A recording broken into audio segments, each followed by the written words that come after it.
ভাইয়া সেরি খাওয়ার সময় হয়ে গেছে, উঠে যান। কিরে তোর কত বড় সাহস আমাকে সেরি খাওয়ার জন্য ডাকস? ভাইয়া তুমি কি রোজা রাখবা না? এ তোরা জানোস না আমি রোজা রাখি না, তারপরে আমাকে ডাকতে আসস? যা এখান থেকে। আমি বুঝি না মানুষ কেন রোজা রাখে, আমি তো মদ খাই কুল পাই না। হাই, তোর কত বড় সাহস তুই আমার সাথে ধাক্কা খাস? ভাই রোজা রমজানের দিন বিনা কারণে আপনি আমাকে মারলেন। তোর কত বড় সাহস তুই আমার মুখের উপর কথা বলস? যা এখান থেকে।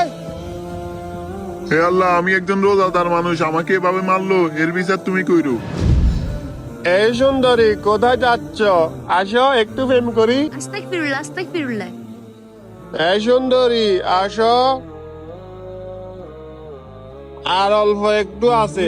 ও চল, তোর মরার সময় হয়ে গেছে। তুই জাহান্নামে চল। কি কি? আমি জাহান্নামে কেন যাব?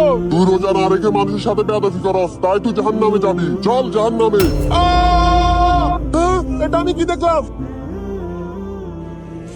হে আল্লাহ, আমার ভুল হয়ে গেছে, তুমি আমাকে মাফ করে দাও। আমি আজ থেকে একটা রোজাও ভাঙবো না, 5 ওয়াক্ত নামাজ পড়বো, কারোর সাথে বেয়াদবিও করবো না। আল্লাহ তুমি আমাকে মাফ করে দাও আল্লাহ। প্রিয় দর্শক, ভিডিওটি ভালো লাগলে ভিডিওতে একটা লাইক করুন। আর এরকম ইসলামিক ভিডিও পেতে চাইলে আমাদের চ্যানেলটি সাবস্ক্রাইব করুন।